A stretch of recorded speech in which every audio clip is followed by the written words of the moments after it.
Bonsoir à tous. Alors je me présente, je suis la directrice fondatrice de l'association de slam brestoise. Je suis ce soir avec mon compère Jacques, que je vais inviter à monter sur scène. Et nous allons vous présenter deux slams, donc un texte chacun. Je vais laisser Jacques commencer. Donc je vous demande d'accueillir bien fort Jacques, s'il vous plaît. Merci.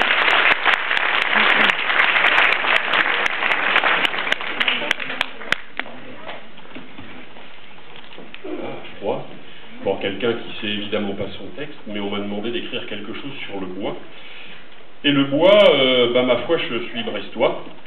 Et dans le mot bois, au niveau des sons, ce qui est le principe du slam, on n'a pas forcément le même sens que celui de la forêt.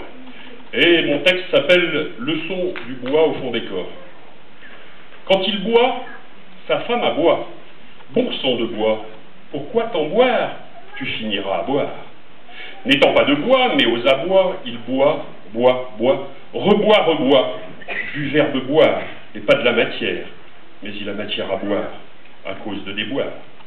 Il boit, boit, boit, reboit, jusqu'à la lie, quitte à se faire rudoyer, jusqu'à complètement se noyer.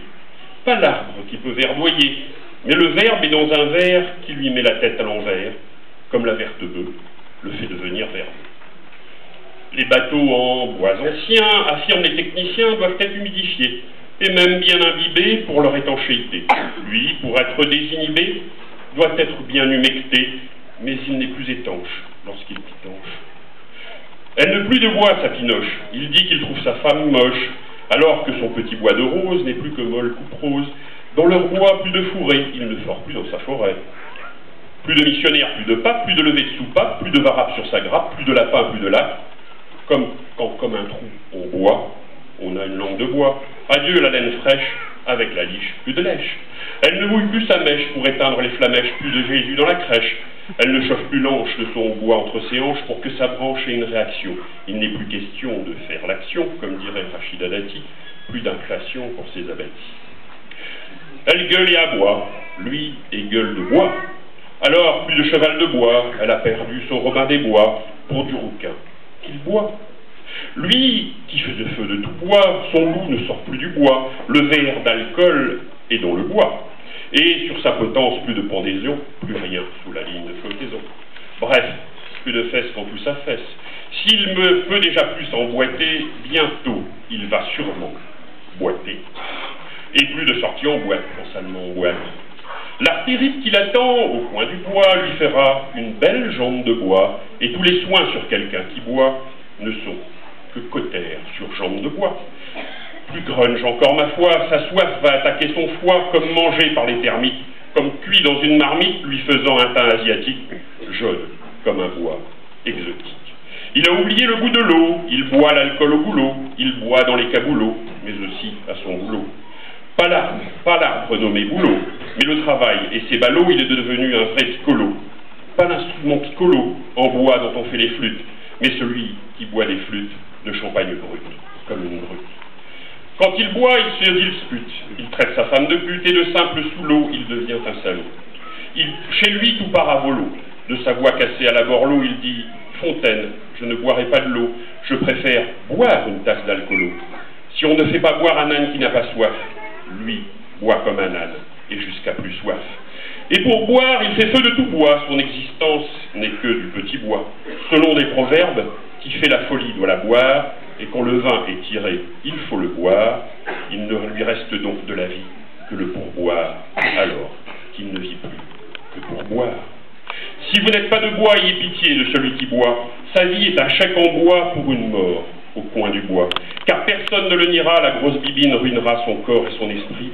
Par l'alcool tout est pris, personne ne le dément, il deviendra dément. Et après, bien des emmerdements, il finira rapidement dans la sueur de bois, au fond d'une boîte en bois, et comme s'il s'était juste absenté, on boira quelques coups à sa santé. Bref, celui qui boit aura une santé de bois. S'il est trop souvent fumé, sa vie partira en fumée. Si ce n'est pas la mer à boire que de ne pas trop boire, il est aussi dangereux de fumer, et surtout de s'y accoutumer. J'ai décidé d'assumer, et de ne plus jamais m'en allumer. Alors, pour me saouler, pour une m'enrouler, pour bien me défouler, pour ma bouche apaisée. Moi, j'ai choisi les baisers. Lové dans les câlins comme un bois, chauffé comme par un bon feu de bois, désormais, à pleine bouche, la vie, je bois.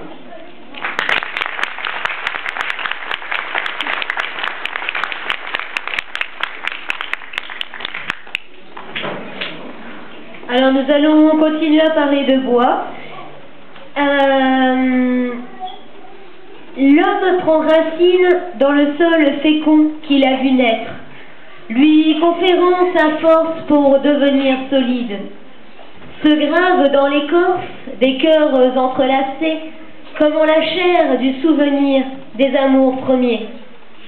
Deux êtres de lumière pour atteindre les cieux. L'arbre tend ses branches, l'homme se raccroche à celle-ci. Si celui-ci les scie, c'est un frère qui l'abat, froidement, et coule la sève tel coulerait le sang, noyant terre-mère. L'arbre songe à séduire, offrir la douceur de son ombre, compagnie au solitaire. Elle ne peut que souffrir quand l'homme, dans la destruction sombre, et craindre pour l'avenir de ses enfants qu'elle espérait ensemble grandir. L'union est fortune, richesse du monde et allégresse, car homme et arbre sont faits du même bois. Et si parfois ce respect se perd, n'oublions pas qu'ils seront droits et fiers quand sera fini notre ère de sang et de sève. Merci.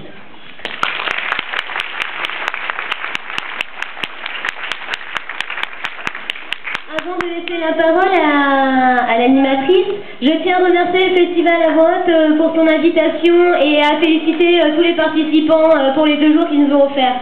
Merci, bonne soirée à vous.